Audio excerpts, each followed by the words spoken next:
Saviez-vous que manger du miel avec certains aliments peut entraîner le cancer et la démence?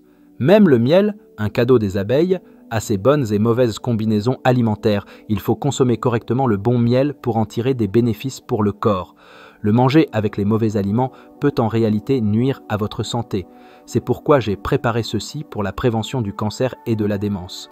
Je révélerai les 3 pires combinaisons alimentaires avec le miel et les 3 meilleures. Saviez-vous qu'il existe un aliment sur Terre qui ne se gâte jamais, considéré comme la première nourriture de l'humanité venant de la nature, si précieux que les Romains anciens l'appelaient la rosée des dieux tombée du ciel? La star d'aujourd'hui est le miel doux et nutritif. Le miel est fabriqué par les abeilles à partir du nectar des plantes à fleurs et de leurs enzymes, créant non seulement du sucre mais aussi des acides aminés, des vitamines, des minéraux comme le fer et le zinc et des antioxydants. Outre le fait qu'il est un édulcorant naturel, le miel est plein de propriétés anti-inflammatoires et anti-cancer et est particulièrement connu pour ses bienfaits pour le renforcement immunitaire. Étiez-vous au courant qu'il existe plus de 320 types de miel dans le monde? Le type de miel varie en fonction des fleurs que les abeilles visitent, y compris l'acacia, le colza, le châtaignier et le miel de manuka, ainsi que le miel de fleurs sauvages et le miel de fleurs mélangées. Il y a aussi le miel alimenté en sucre connu sous le nom de miel artificiel.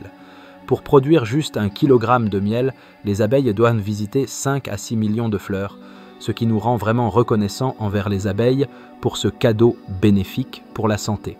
Mais saviez-vous que même ce miel bénéfique peut être nocif pour votre santé lorsqu'il est consommé avec certains aliments?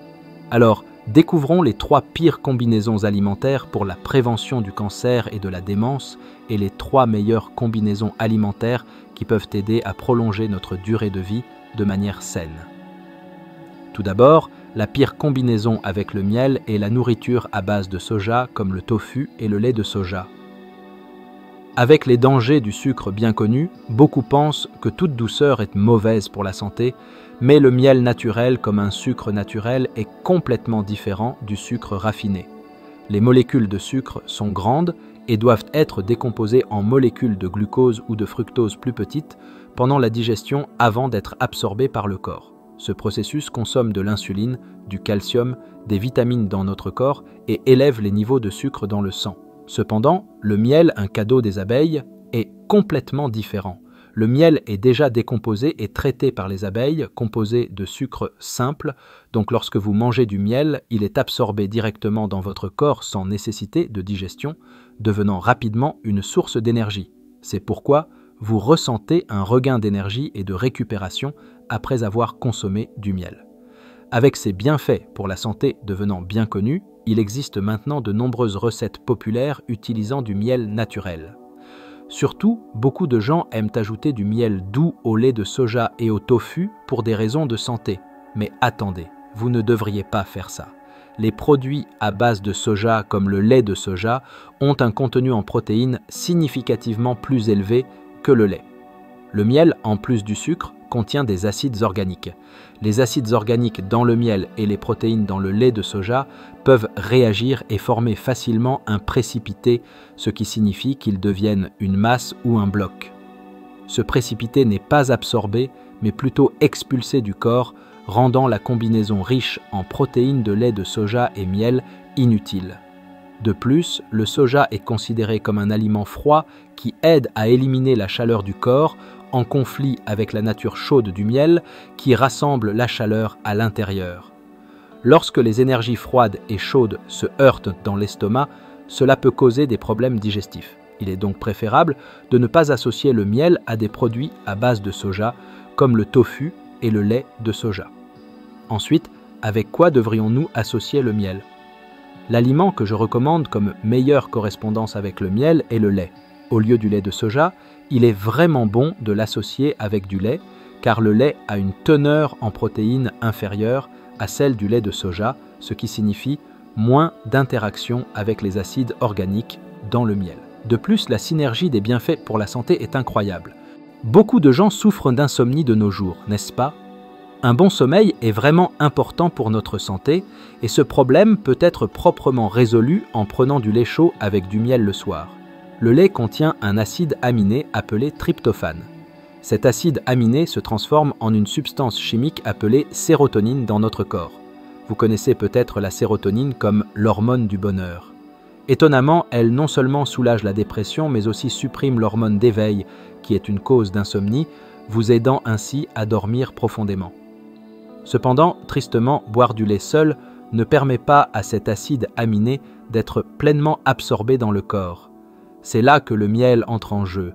Non seulement le miel contient du tryptophane, mais il facilite également l'absorption complète de cet acide aminé dans notre corps, lui permettant de s'activer rapidement. Par conséquent, par rapport à boire du lait seul, ajouter du miel non seulement améliore les sensations de bonheur et de stabilité, mais améliore également rapidement les bienfaits pour la santé du sommeil. Le deuxième pire appariement avec le miel implique des aliments et des boissons riches en tanins, tels que le thé noir, le thé vert ou les kakis pas mûrs.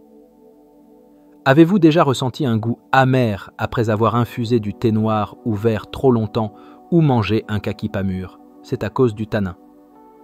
Les tanins appartiennent à la famille des polyphénols, des antioxydants miraculeux qui aident à éliminer les radicaux libres dans notre corps, préviennent le vieillissement cellulaire et nettoient les déchets de nos vaisseaux sanguins et de notre corps. Alors que le thé noir, le thé vert et les kakis, qui sont riches en tanins, sont excellents pour la santé, ils ne doivent pas être consommés avec du miel, surtout en considérant les minéraux dans le miel, y compris le fer. Lorsque le fer rencontre des tanins, il forme un composé indigeste qui empêche l'absorption dans le corps. Ainsi, alors que vous pourriez consommer du miel pour la santé, le combiner avec ces aliments riches en tanins peut annuler leurs bienfaits nutritionnels et rendre la digestion plus difficile. Vous devez les consommer séparément pour bénéficier pleinement de chacune de leurs propriétés nutritionnelles. Attendez une minute, avez-vous déjà fait du thé au miel avec de l'eau bouillante? Ce n'est pas la bonne manière de procéder. Le miel est plein de vitamines, d'acides aminés et d'enzymes bénéfiques, mais le problème est que ces composants sont sensibles à la chaleur. Si vous utilisez de l'eau trop chaude, cela peut détruire tous ces nutriments. Pour préserver les bienfaits pour la santé du miel, faites votre thé au miel avec de l'eau tiède, idéalement entre 140 et 160 degrés Fahrenheit, pas bouillante. Ainsi, vous pouvez profiter de tous les bienfaits pour la santé que le miel a à offrir. Le deuxième aliment qui se marie excellemment avec le miel est la cannelle. Remplacer le thé noir ou vert par du thé au miel et à la cannelle peut le transformer en un élixir de santé suprême. Saviez-vous que le miel est bénéfique pour le système immunitaire? Le miel contient une quantité significative de vitamines et de minéraux qui stimulent l'immunité et protègent notre corps des rhumes et des virus venant de l'extérieur. De plus, le miel est riche en une substance antibiotique naturelle appelée propolis. Voici une question. Vous êtes-vous déjà demandé pourquoi les abeilles vivant en étroite proximité par milliers dans une ruche ne sont pas infectées par des virus comme d'autres insectes ou animaux?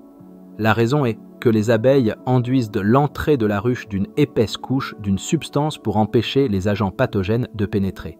Cette substance est la propolis. Dans notre corps, la propolis agit comme un antibactérien, un anti-inflammatoire et surtout comme un agent anti-cancer. Elle empêche les cellules cancéreuses de se répliquer et de se diviser en inhibant leur croissance et même les incite à s'autodétruire. De plus, elle abaisse les niveaux de cholestérol dans le sang et renforce le cœur et les vaisseaux sanguins, prévenant ainsi les maladies cardiovasculaires comme l'artériosclérose et l'hypertension. Voici le coup de grâce. Lorsque le miel est combiné avec la cannelle, un miracle se produit. Les antioxydants dans la cannelle améliorent les effets anti-inflammatoires du miel et réduisent les niveaux d'inflammation dans les vaisseaux sanguins. De plus, les propriétés chaudes du miel et de la cannelle ensemble aident à la circulation sanguine. Cette combinaison miraculeuse traite efficacement les mains et les pieds froids, l'engourdissement pendant le temps froid et peut même soulager les douleurs articulaires ou musculaires. Impressionnant, lorsque le miel et la cannelle sont consommés ensemble, la cannelle aide à abaisser les niveaux de sucre dans le sang, permettant une consommation saine de sucre. Souvenez-vous, ce thé au miel et à la cannelle est la clé pour exploiter ses bienfaits. Le troisième et dernier aliment qui forme une mauvaise combinaison avec le miel est l'oignon. Il fut un temps où les cornichons au miel et à l'oignon étaient extrêmement populaires en raison de leurs bienfaits pour la santé perçus. Les oignons, connus comme des nettoyeurs des vaisseaux sanguins, semblent offrir un moyen d'améliorer leur durée de conservation tout en exploitant les bienfaits pour la santé du miel. Cependant, étonnamment, consommer des oignons et du miel ensemble est fortement déconseillé. Les oignons contiennent un composé volatile appelé allicine, qui peut provoquer une formation de gaz dans le corps lorsqu'il est ingéré.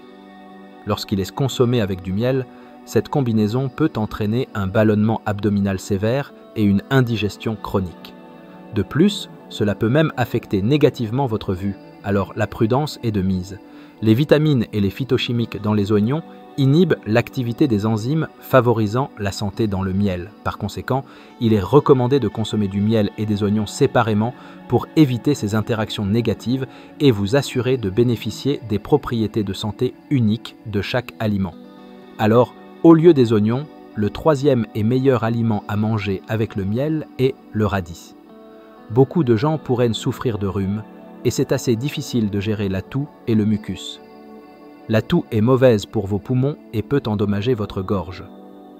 De plus, avoir beaucoup de mucus peut faciliter la croissance des virus, il est donc important de trouver un bon moyen de gérer cela. Une excellente solution pour la toux, le mucus et pour renforcer votre système immunitaire est le miel et le radis. Saviez-vous que les radis en automne et en hiver sont très bons pour vous, encore meilleurs que certains remèdes traditionnels? Quand il fait plus froid, les radis ont un goût plus sucré et contiennent plus de nutriments. Manger ces radis sains avec du miel rend vos poumons et votre gorge plus forts et vous aide à respirer plus facilement. C'est un moyen fantastique d'aider avec la toux, le mucus et de renforcer votre système immunitaire. La raison pour laquelle les radis ont un goût épicé est due à quelque chose en eux appelé synigrine. Cette substance aide à renforcer votre gorge et à desserrer le mucus. Les radis sont également pleins de vitamine C, qui est vraiment importante pour maintenir votre système immunitaire en bon état de fonctionnement. Les manger avec du miel fait une combinaison étonnante. Le dextrométhorphane dans le miel aide à arrêter la toux et à calmer tout gonflement dans votre gorge. De plus, le miel adoucit le goût épicé des radis et rend les vitamines plus efficaces, donc il a bon goût et est vraiment sain pour vous. Vous pouvez mélanger du radis et du miel ensemble et laisser reposer pour faire une sorte de thé ou de jus. Mettre une cuillerée de miel dans du thé de radis séché est également une excellente idée. Voici un conseil rapide. Lorsque vous faites du jus avec du radis et du miel, utilisez tout le radis, peau incluse, car la peau contient beaucoup de vitamine C. Coupez le radis, peau incluse, versez une bonne quantité de miel dessus et laissez reposer pendant une semaine. Ce mélange est un moyen puissant de stimuler votre système immunitaire et de vous débarrasser de la toux et du mucus pour de bon. Jusqu'à présent, nous avons exploré 3 aliments qui forment les pires combinaisons avec le miel, ainsi que 3 qui sont les meilleures correspondances. Résumons une dernière fois, d'accord? Tout d'abord, évitez de consommer du miel avec des aliments à base de soja comme le tofu et le lait de soja. Associez-le plutôt avec du lait. Ne mélangez pas le miel avec des aliments riches en tanins comme les kakis ou le thé noir. Profitez plutôt du miel avec de la cannelle pour bénéficier pleinement de ses bienfaits pour la santé. De plus, au lieu d'associer le miel avec des oignons, il vaut mieux le consommer avec des radis. Comment cela vous semble-t-il? J'espère que vous pourrez prendre soin de votre santé en choisissant judicieusement les meilleures combinaisons alimentaires avec le miel. Merci beaucoup d'avoir passé du temps avec moi. Si vous avez trouvé la vidéo d'aujourd'hui utile, n'oubliez pas de vous abonner et d'aimer, et partagez-la avec votre précieuse famille et vos amis. Je prierai toujours pour votre santé et votre bonheur. C'était votre hôte, John. Merci.